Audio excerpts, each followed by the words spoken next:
നമസ്കാരം. ഞങ്ങളപ്പോൾ ഇന്നൊരു എണ്ണ ഉണ്ടാക്കുന്ന തിരക്കിലാണ്. അപ്പം നിത്യമാണ് എണ്ണ ഉണ്ടാക്കുന്നത്. ഇത് തലവേദനയ്ക്കും മുടി കൊഴിച്ചിലിനും ഒക്കെ ഒരുപാട് പ്രയോജനം ചെയ്യുന്ന എണ്ണയാണ്. ഒരുപാട് പേർക്ക് നിത്യം അത് ഉണ്ടാക്കിയും കൊടുത്തു. എനിക്കിപ്പം തലവേദനയും അതുപോലെ മുടി കൊഴിച്ചിലും ഒക്കെ നന്നായിട്ടുണ്ടായിരുന്നു. തലവേദനയ്ക്ക് എനിക്കിപ്പോൾ ഒരു കൊടിഞ്ഞി വിലക്കിയിട്ടുണ്ട്. അതിൻ്റെ ഒപ്പം തന്നെ ഞാനിപ്പോൾ ഇതേ ഈ എണ്ണ തേക്കാനും തുടങ്ങി. അതിനുശേഷം എനിക്ക് തലവേദന ഇതുവരെ വന്നിട്ടില്ല. പിന്നെ 95% ഇത് തേച്ച് മുടികൊഴിച്ചിലും മാറും, തലവേദനയും മാറും. അപ്പൊ ബാക്കി കാര്യങ്ങളൊക്കെ ഇനി നിത്യ പറയും. നിത്യ നമ്മളെ ഇതിനകത്ത് ചേർക്കുന്ന മരുന്നുകളെ ഇതൊക്കെ എന്തൊക്കെയാന്നൊക്കെ ഒന്ന് പറയാമോ? ഇത് വെളിച്ചെണ്ണയാണ്. ഇത് ആട്ടുന്നിടത്തുനിന്ന് നമ്മൾ ഡയറക്റ്റ് മേടിക്കുന്ന വെളിച്ചെണ്ണയാണ്, പച്ച വെളിച്ചെണ്ണ. പിന്നെ ഇത് നമ്മുടെ പറമ്പിലൊക്കെയുള്ള 4-5 കൂട്ടം പച്ചമരുന്നുകള് ഇടിച്ച് പിരിഞ്ഞ് നീരെടുത്തതാ. പിന്നെ ഇത് സവോളയുടെ നീര്. ഇത് അങ്ങാടി മരുന്ന് കടയിൽ നിന്ന് മേടിക്കുന്ന. ഇത് കരിഞ്ചീരകം, ഇത് വേമ്പാട. അത് കറക്റ്റ് അളവുണ്ട്. പിന്നെ ഈ എണ്ണയ്ക്കൊരു പാകമുണ്ട് മൂക്കുന്നത്. അത് കൂടിയാലും കുറഞ്ഞാലും റിസൾട്ട് കിട്ടും. പിന്നെ ഇതുപോലെ ഇരുമ്പ് ചീനച്ചട്ടിക്കകത്ത് വെച്ചാണ് ആണെങ്കിൽ ഒന്നുകൂടെ നല്ലതാ. എല്ലാവർക്കും ഇപ്പൊ കാണണമെന്നില്ല, എന്നാലും ഉണ്ടെങ്കിൽ അതിനകത്ത് തന്നെ കാച്ചിട്ട് ഒരു 7 ദിവസമൊക്കെ ഇതിൽ തന്നെ വെച്ചേക്കാമെങ്കിൽ നല്ല റിസൾട്ട് കിട്ടും. നമ്മുടെ പഴയ ആയുർവേദ ഹോസ്പിറ്റലുകളിലൊക്കെ എണ്ണ കാച്ചുന്ന ഒന്ന് ഇതേ വലിയ ഇരുമ്പിന്റെ അണ്ടാവ്, കാസ്റ്റൈൽ കൊണ്ടുള്ള വലിയ അണ്ടാവ്, അല്ലെ ഓട്ടുരുളി. അപ്പൊ അതിനൊക്കെ ഒരു പ്രത്യേകത ഉണ്ടാവും. ഒരെണ്ണയും നമ്മള് അലുമിനിയം ചട്ടിയിലോ സ്റ്റീലിന്റെ ചട്ടിയിലോ പിന്നെ കാച്ചാറില്ല. അപ്പൊ ഇതിന്റെ ബാക്കിയുള്ള ഇതൊക്കെ നമുക്കൊന്ന് കാണാമേ. അപ്പൊ ഈ എണ്ണ ആർക്കെങ്കിലും ആവശ്യമുണ്ടെങ്കിൽ ഞാൻ ഡിസ്ക്രിപ്ഷനിൽ നമ്പർ കൊടുക്കാം നിത്യയുടെ, അതിലോട്ട് വിളിച്ചാൽ മതി. അപ്പൊ ആദ്യം എന്താ നിത്യ ചെയ്യണ്ടേ? ആദ്യം നമുക്ക് ഈ നീരില്ലേ അത് അങ്ങ് എടുക്കാം. അപ്പൊ അതിനകത്ത് എന്തേലും വെള്ളത്തിന്റെ മയമൊക്കെ ഉണ്ടെങ്കിൽ പറ്റണം. സബോളയുടെ നീരും കൂടെ അടുത്തതില്ലേ? ഇതിനകത്തൊക്കെ വെള്ളമയം കാണുവേ.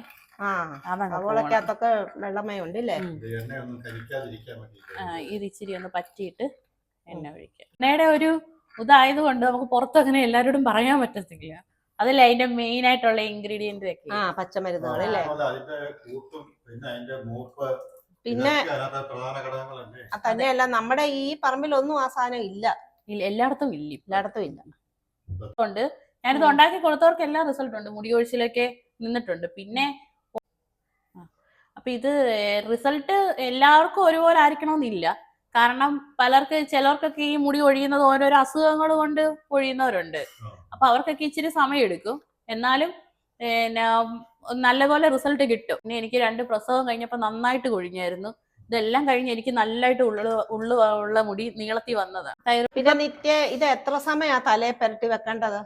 അത് ഏറ്റവും കുറഞ്ഞ ഒരു അരമണിക്കൂറെങ്കിലും വെക്കണം. എന്നിട്ട് കുളിക്കണം. പിന്നെ ഈ തണുപ്പിന്റെ പ്രശ്നമൊക്കെ ഇല്ലാത്തവരാണെങ്കിൽ രാത്രിയിൽ ഇത് ഓട്ടിയിൽ നന്നായിട്ട് തേച്ച് പിടിപ്പിച്ചിട്ട് മുടി വട്ടം കെട്ടി കിടക്കുവാണെങ്കിൽ നല്ല റിസൾട്ട് കിട്ടും. പക്ഷെ ഇത് നല്ല തണുപ്പാ. ഈ ജലദോഷം കാര്യങ്ങളൊക്കെ ഉള്ളവര് ഉറക്കവും കിട്ടും. ഇപ്പൊ ഇതിനകത്ത് ഞാൻ വെള്ളം അധികം ചേർക്കാതെ അരച്ച് ഇടിച്ച് പിഴിഞ്ഞ് നീരെടുത്തത് കൊണ്ടാ വലുതായിട്ട് ഇങ്ങനെ വെള്ളത്തിന് തിള വരാത്ത. അല്ലെങ്കിൽ ഇങ്ങനെ ഭയങ്കരമായിട്ട് ഇങ്ങനെ വെള്ളത്തിന്റെ ഇത് വന്നേനെ. ഇനി അടുത്ത എണ്ണ ഒഴിക്കാൻ പോണേ. ഇനി അത് ഇച്ചിരി നല്ലതായിട്ടൊന്ന് ചൂടായി കഴിഞ്ഞിട്ട് ഇത് രണ്ടും കൂടി ഇട്ട് കൊടുക്കാം.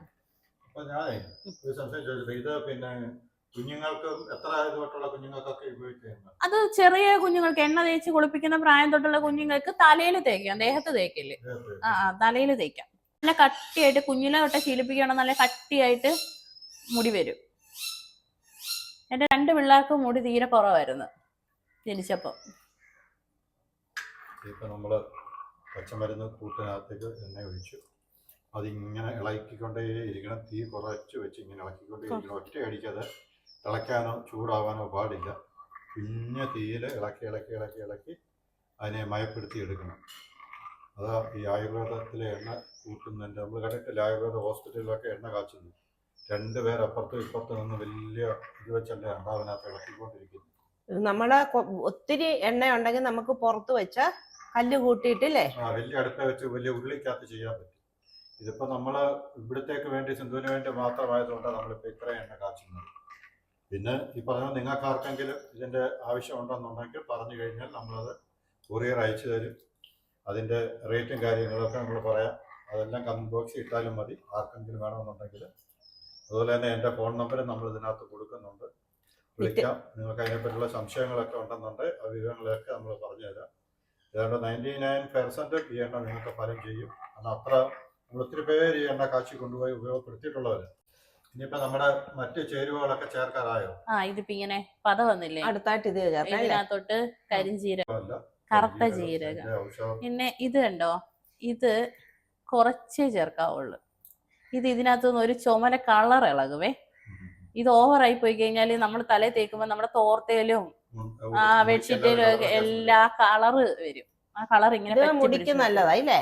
നല്ലതാ. ഈ കരിഞ്ജീരകവും വേമ്പാടയൊക്കെ നല്ലതാ. ഈ പത ഇങ്ങനെ കുറച്ച് ഒന്ന് തെളിയണം. പത തെളിയണം ഇല്ലേ? ഈ പത കുറച്ച് ഇങ്ങനെ തെളിഞ്ഞു വരണം. ഇനി പാകമായി ചേച്ചി, ഇനി പഠിപ്പ് നിർത്താറായി. ഇതുണ്ടോ, ഇത് തേക്കുമ്പോ നമുക്ക് ഇങ്ങനെ മുടി ഇങ്ങനെ കണ്ടവാൻ ഇങ്ങനെ ഒട്ടിക്കിടക്കുന്ന ഫീല് വരത്തില്ല. അതുകൊണ്ട് നമുക്കത് സ്ഥിരമായിട്ട് തേക്കാം. മറ്റേതൊരു കൊഴുപ്പ് പോലെ കൊഴുപ്പ് പോലെ വരും. അപ്പൊ നമുക്ക് എണ്ണ ഇങ്ങനെ തലയിൽ ഇങ്ങനെ ഇങ്ങനെ പിടിച്ചു കളഞ്ഞിട്ട് നമ്മൾ ഇച്ചിരി നനയും കൂടെ ചെയ്ത് കഴിഞ്ഞാൽ നമുക്കത് ഭയങ്കര ബുദ്ധിമുട്ടാണ്. മുടി കെട്ടി വെക്കുമ്പോഴൊക്കെ. ആ ഒരു പ്രശ്നമില്ല. ഇല്ലില്ല. പാകമായി. ഇനി അടുപ്പ് നിർത്താം. ഇനി ഒരു 7 ദിവസം ഇരുമ്പ് ചീനച്ചട്ടിക്കകത്ത് വെക്കാമെങ്കിൽ ഇതിന്റെ സത്തെല്ലാം ഇറങ്ങിയിട്ട് ഒന്നുകൂടെ ഫലം കിട്ടും. അവിടെ ചട്ടിയുടെ ഇരുമ്പ് സത്തും എല്ലാം ഇറങ്ങും. എണ്ണ ഓഫാക്കി എന്നിട്ട് ഇവൻ തിളയ്ക്കുന്നുണ്ടോ, അതാണ് നമ്മുടെ കാസ്റ്റ് അയൺ ചീനിച്ചട്ടിയുടെ ഗുണമെന്ന് പറയുന്നത്. ഇനി 7 ദിവസം ഇവനെ ഇങ്ങനെ വെച്ച് അതിനുള്ള പൂർണ്ണ സത്ത് മൊത്തം ഇറങ്ങി അവൻ തണുത്ത് ആറി കഴിയുമ്പോൾ നമ്മുടെ കുപ്പിയിലേക്ക് പകർത്തും. അപ്പൊ എണ്ണയെല്ലാം പാകമായിട്ടുണ്ട്. ആർക്കെങ്കിലും വേണമെന്നുണ്ടെങ്കിൽ ഞാൻ നമ്പർ കൊടുക്കാം, നിങ്ങൾ വിളിക്കുക, അത് നമ്മൾ അയച്ചു തരും അല്ലേ?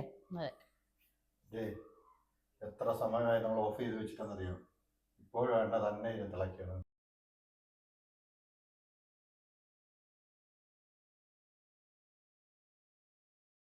അപ്പം ഈ വീഡിയോ ഇവിടെ പൂർണ്ണമാവുകയാണ്. എല്ലാവർക്കും ടാറ്റ, ബൈ ബൈ.